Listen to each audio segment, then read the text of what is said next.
Hello hello, hey hey, coucou, bienvenue à tous et à toutes dans cette nouvelle vidéo, j'espère que vous allez bien. Je pense que je suis déjà dans l'ambiance. Quand je vous parlais que c'est jamais anodin quand je tourne une vidéo, il y a toujours une préparation qui se fait. Juste avant de tourner la vidéo, j'ai des synchronicités où il y a une préparation, où je prends des objets particuliers, je sais même pas pourquoi je les prends et c'est seulement après que je comprends. Et là dans cette vidéo, je sais pas, j'ai pris ça dans mon pot à crayon, j'ai un pinceau pour le côté maquillage girly, magique, en enfance, le monde de l'enfance ou de l'adolescence, un peu le côté girly. J'ai mon petit porte-clés qui était déjà là mais qui me tape dans l'œil, pardon, le Petit Prince. Et c'est écrit l'essentiel est invisible pour les yeux. Ouais, le Petit Prince sur Lune, s'il veut bien se tourner. Et puis, je vais vous raconter les synchronicités. Prenez le temps de vous installer. En tout cas, j'espère que vous allez bien. Hier, j'ai eu quoi comme synchronicité? Mais vraiment le truc improbable. J'ouvre ma fenêtre pour aérer ma chambre. Et au carreau, ça donne, c'est une fenêtre aussi qui donne sur le derrière de la maison. Et au-dessus d'un toit, qu'est-ce que je vois dépasser? Je vois dépasser un ballon en forme de licorne. Je vois une licorne voler dans les airs. Au loin, 2 secondes, je tourne ma tête. À ce moment-là, il y a un ballon de licorne qui s'envole dans les airs tout au loin. Je retourne ma tête, elle n'y est plus. J'ai dit, oh, tiens, le message d'une licorne, la synchronicité avec une licorne magique.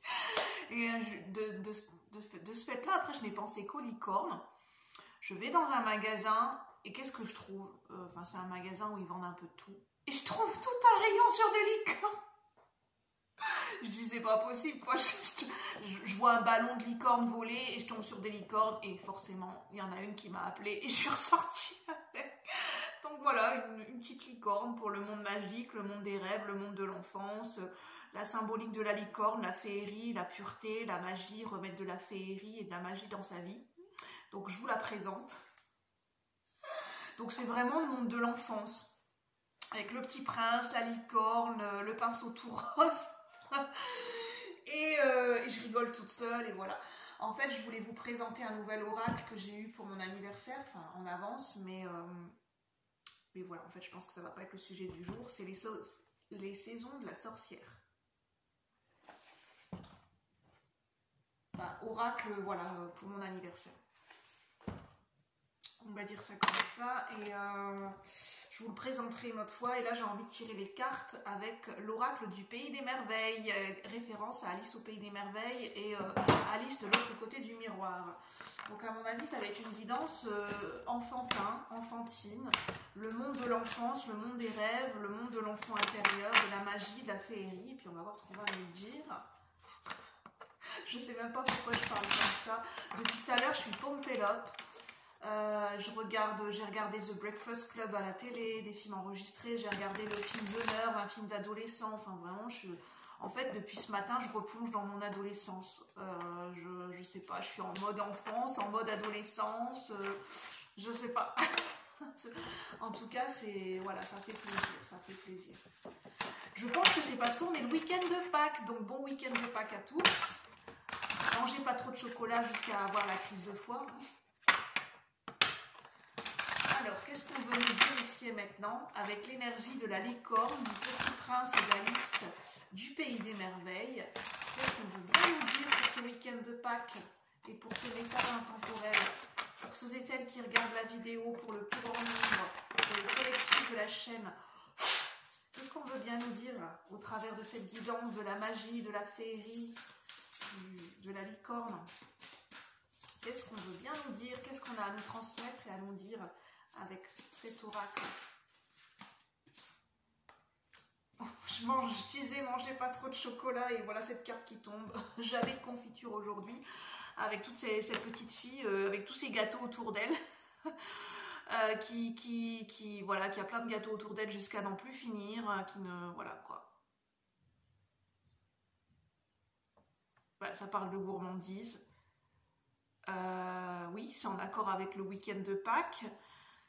De gourmandise, de se faire plaisir,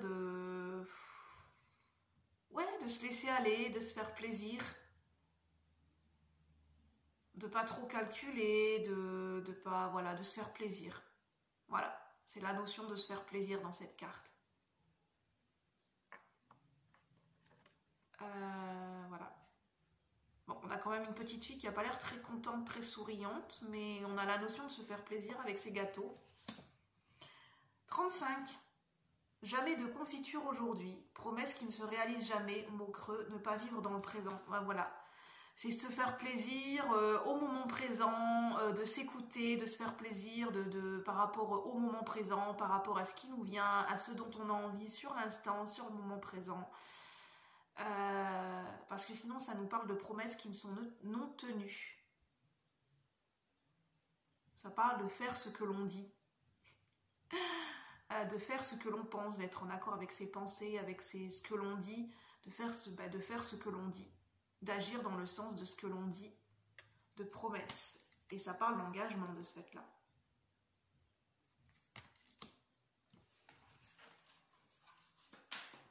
Il donne envie tous ces gâteaux. Juste pour déjà le plaisir des yeux.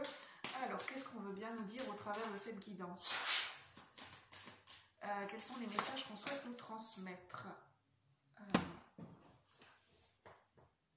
Alors, on parle de boisson. Ne buvez pas de poison. Ne faites pas ce que vous savez être néfaste pour vous.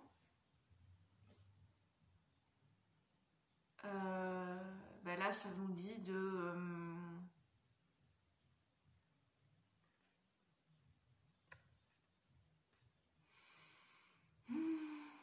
ça me parle de... Voilà, bon, je me laisse guider, hein, ça me parle de côté conscient et inconscient, avec la notion de l'iceberg, la partie immergée, la partie qui est émergée, la partie immergée. On a une partie qui est émergée, là, avec le demi-corps de cette jeune fille, on va dire. Il y a une partie qui est immergée sous les eaux.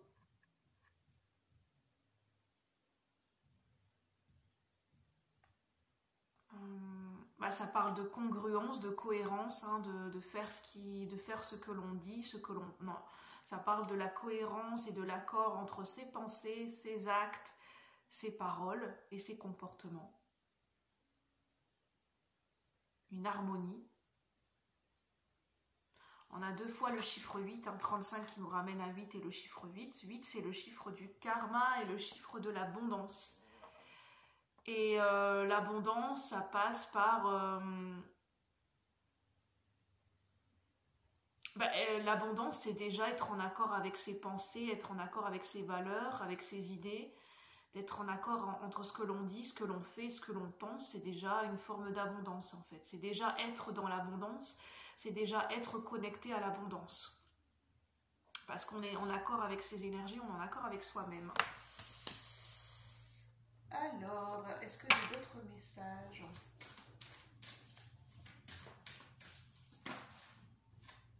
La chute. La chute. Inconnu, descente, momentum, changement.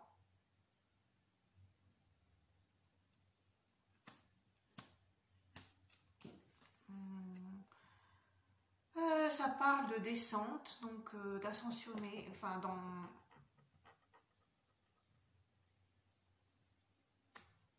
d'ascension dans les profondeurs. Ça nous parle aussi de profondeur, hein, avec une partie qui est immergée. Ça nous parle de profondeur émotionnelle, l'abondance dans nos propres abysses émotionnels, l'abondance dans nos émotions les plus profondes, aller à la rencontre de nos émotions les plus profondes, les plus primaires, peut-être les plus refoulées, les plus enfouies, aller à la conquête, à l'exploration de nos émotions et de nos comportements inconscients. La chute. Ce qui me vient, c'est en fait, j'ai vu un épisode de La Petite Maison dans la Prairie il n'y a pas longtemps où il y a un petit garçon, en fait, il a eu un choc, quand il va chez le docteur, il ne voit plus, mais il fait croire à ses parents qu'il est aveugle parce que ses parents veulent divorcer et pour que ses parents se rapprochent, et qu'ils se remettent ensemble et que de ce fait-là, il dit bah, comme ça ils vont prendre soin de moi, ils vont se rabibocher et moi je vais faire ça, enfin je vais continuer à un petit peu jouer la comédie, à faire semblant d'être aveugle. Et son amie découvre Laura, elle découvre le poteau rose comme on dit, elle lui dit mais faut dire à tes parents la vérité, c'est pas bien ce que tu fais. Et lui il dit ben oui mais donc il trouve une excuse, il dit bah je vais faire en sorte de retomber, d'avoir un choc sur la tête, comme ça je vais pouvoir faire croire que le choc m'a rendu ma vue et m'a rendu ma mémoire. Et c'est un petit peu ça en fait, ça parle de choc. La chute comme le fait de tomber, le fait de chuter, le fait de... un choc émotionnel, ça peut permettre à certains moments de retrouver une certaine mémoire en fait. Des souvenirs enfouis, ça peut provoquer quelque chose, ça peut réveiller une énergie, une émotion en nous en fait. Quelque chose d'extérieur, une énergie qui vient nous bousculer, une situation qui vient nous bousculer à l'extérieur de nous, qui vient réactiver et déclencher une révélation à l'intérieur de nous, ou ça peut être une prise de conscience interne liée à un choc émotionnel.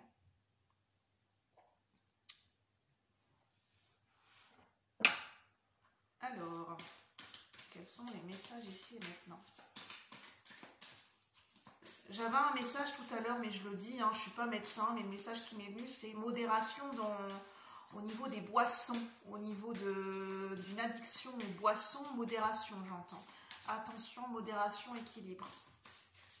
Peut-être pour ce week-end de Pâques, peut-être pour ceux et celles qui vont faire la fête ou aller en boîte de nuit, attention, modération, surtout pour ceux et celles qui conduisent. C'est ce que j'entends, donc je le dis. Faites attention à vous, c'est très important. Hein. Attention à vous et aux autres, surtout si vous conduisez. Et dans tous les cas, faites toujours attention à vous. Après, prenez uniquement ce qui résonne.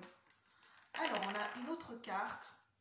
La course du temps. Temps, pression, précipitation. On a le numéro 26, on a encore le chiffre 8. C'est toujours l'heure du thé, éternité, moment sans fin, répétition. On parle de schéma répétitif parce que le chiffre 8 avec le karma, ça peut être aussi les schémas répétitifs. Les choses qui se répètent, qui tournent en boucle. C'est toujours l'heure du thé, éternité, moment sans fin. Un moment sans fin. Oui, on parle de quelque chose qui se répète.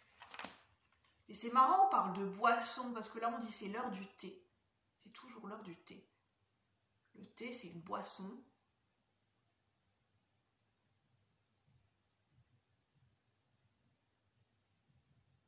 Je pense que c'est un message pour moi, mais peut-être pour d'autres personnes. Attention de ne pas abuser de certaines substances dans les boissons. De ne pas abuser de caféine, de café et de théine. Parce qu'il y a certaines substances qui peuvent provoquer une certaine nervosité et activer le cerveau. Boire du thé et de la caféine avec modération, j'entends. C'est des messages spécifiques. Et on a comprendre la leçon, chiffre 29 à l'envers. Découvrez le véritable but d'une situation, apprentissage, sachez que vous êtes en train d'évoluer. Je vous ai peut-être même pas montré la carte, voilà. Et je vous montre la chute. Mais de quoi ça nous parle tout ça? Je sais pas pourquoi j'ai envie de rire. C'est ça qui m'appelle en fait. Il y a le bleu dans cette théière et il y a le bleu des lunettes du chapelier fou. C'est le fait d'être... Ben voilà, c'est ça, des petits oh là là, hypnotisé par une certaine substance ou une habitude ou une addiction, d'être sous emprise par rapport à une substance, par rapport à une addiction. Mais là, ça parle de boisson. Ça parle d'addiction. D'être complètement hypnotisé par quelque chose et de ne voir qu'à travers ça en fait, parce que quand sous le coup de l'addiction par rapport à des comportements addictifs, on peut voir les choses d'une certaine manière, et d'où schéma répétitif.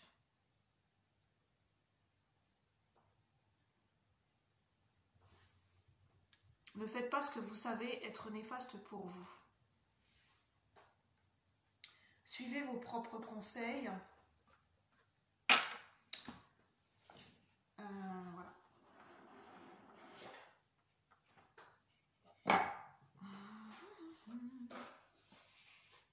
Je vais voir si j'ai d'autres messages qui viennent justement avec les saisons de la sorcière. Si ça coupe, je ferai en deuxième partie de vidéo.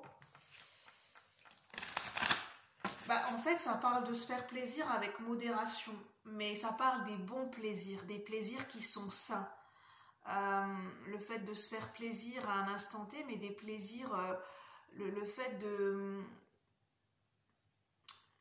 Oui, de se faire plaisir, de se donner du plaisir dans le moment présent, de se faire du bien.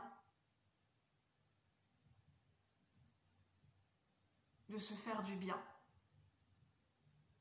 Et pas forcément tomber dans des plaisirs superficiels ou des plaisirs liés à des addictions qui pourraient être, qui pourraient être malsaines pour nous, en fait, pour le corps, pour l'esprit, pour le mental, pour les émotions. Et en fait, c'est un plaisir c'est pas un réel plaisir, c'est pas un plaisir en profondeur, c'est pas quelque chose qui vient nourrir une notion de joie et de plaisir réel, en fait. C'est quelque chose qui vient combler un manque, combler une addiction, combler peut-être un manque affectif, une carence, combler, oui, pour cette sensation de combler quelque chose. Alors, quels sont les messages ici et maintenant? Pour ceux et celles qui regardent la vidéo, quels sont les messages? Avec ce magnifique dos. Avec les saisons de la sorcière, l'oracle de Beltane. En plus, c'est le sabbat de... Enfin, je veux dire, c'est la fête du printemps, donc c'est tout à fait approprié. Qu'est-ce qu'on veut nous dire ici et maintenant?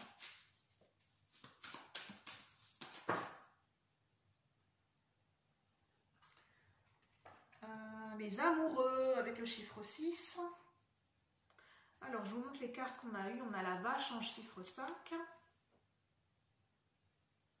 Comme ça, je vous montre quelques cartes en même temps.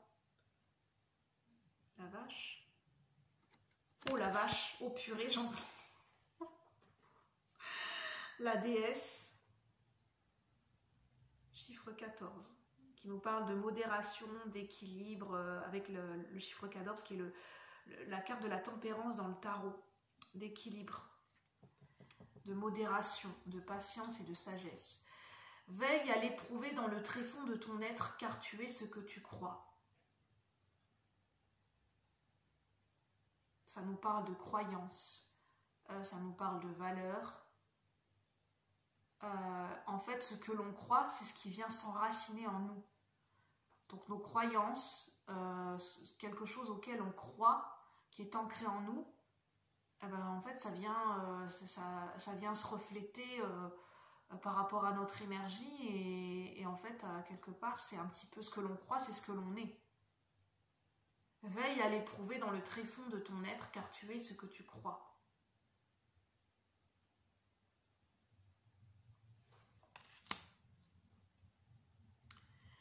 Ça nous parle que ce que l'on croit, nos croyances, ce que l'on croit de nous-mêmes, ce que l'on croit de la vie, ce que l'on croit des autres, que ça vient à un moment donné laisser une empreinte émotionnelle et laisser une empreinte sur le corps, en fait. Ça vient s'ancrer dans notre champ énergétique, en fait. C'est quelque chose où on a l'impression que ça fait partie de nous et que ça nous définit, mais c'est des croyances que l'on peut changer. Et on a la vache, avec le chiffre 5, le chiffre du changement.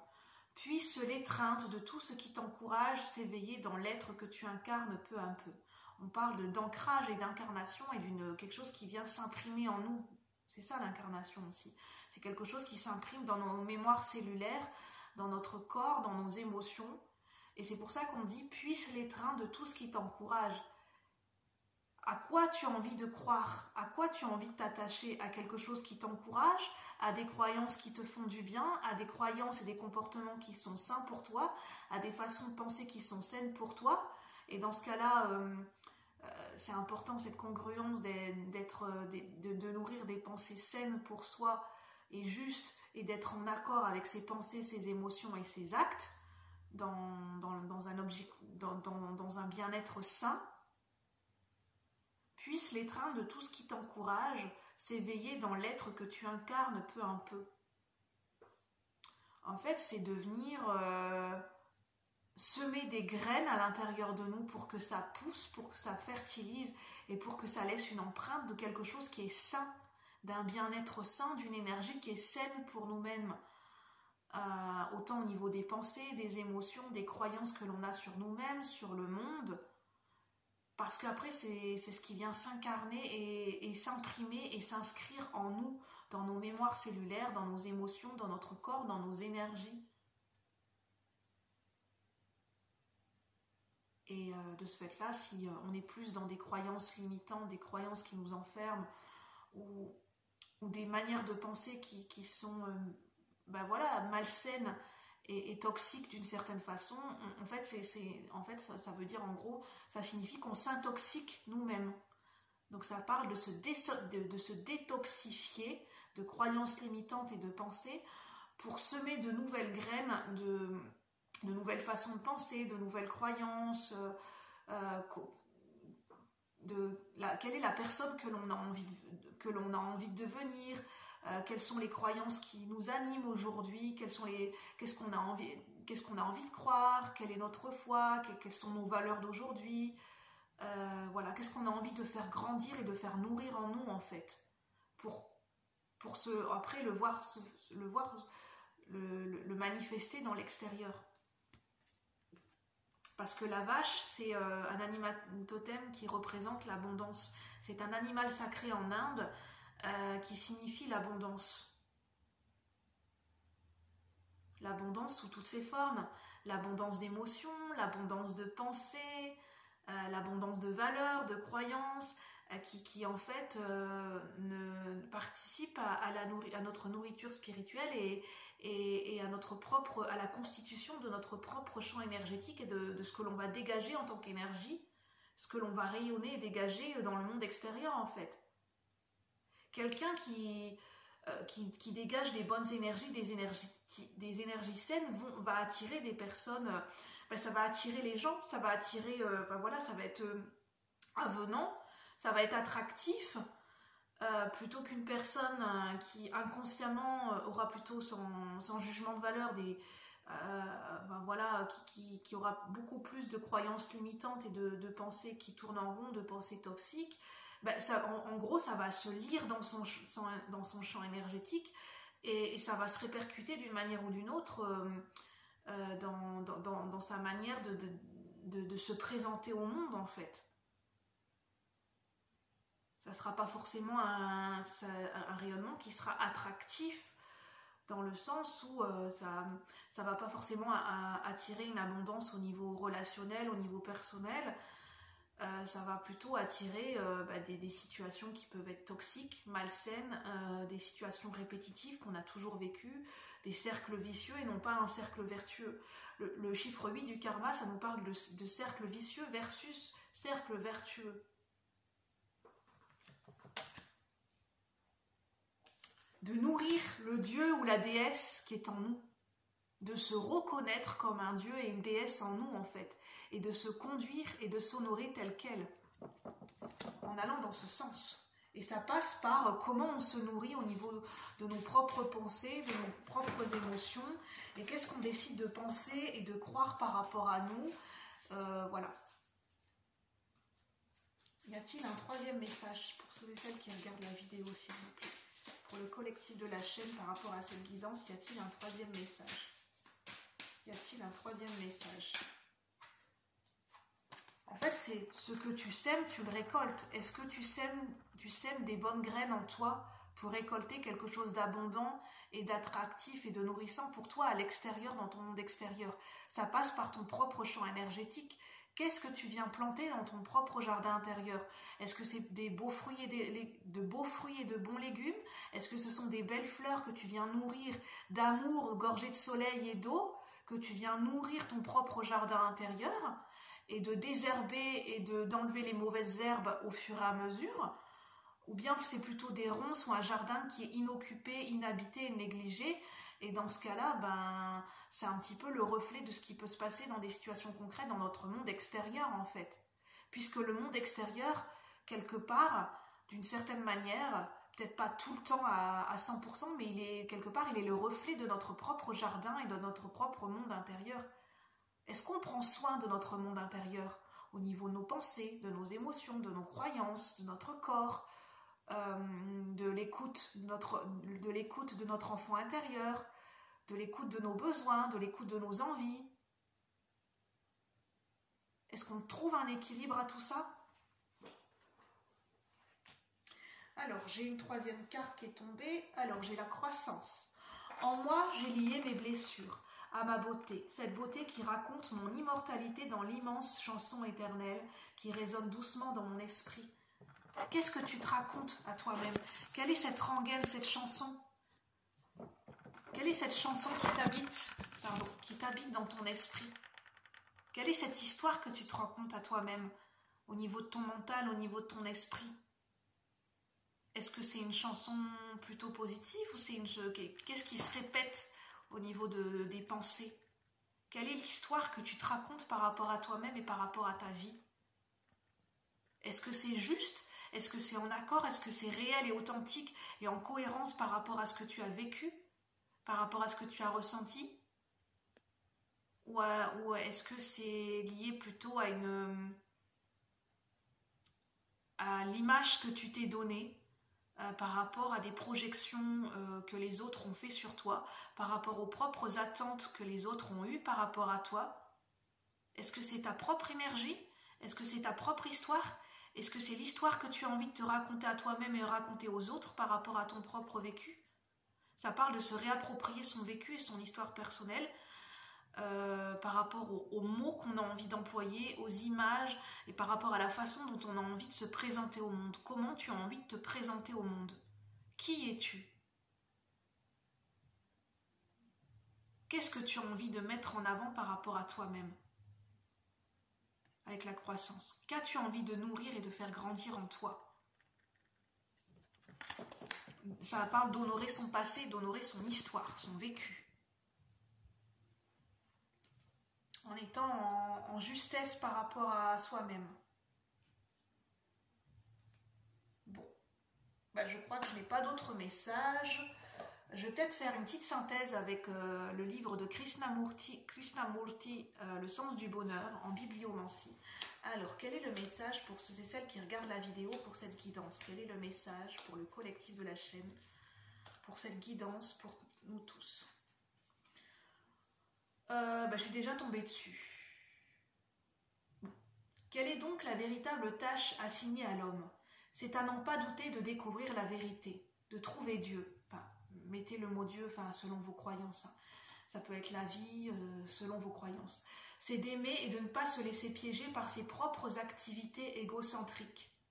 C'est dans la découverte même de ce qui est vrai qu'est l'amour. Et cet amour, dans la relation d'homme à homme, donnera naissance à une civilisation différente, à un monde nouveau.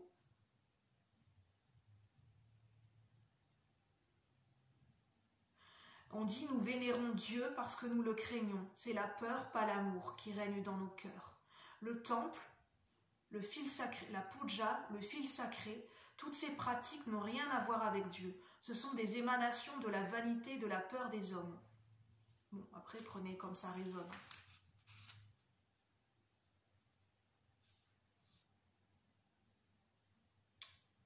Bon, voilà, je vais en rester là.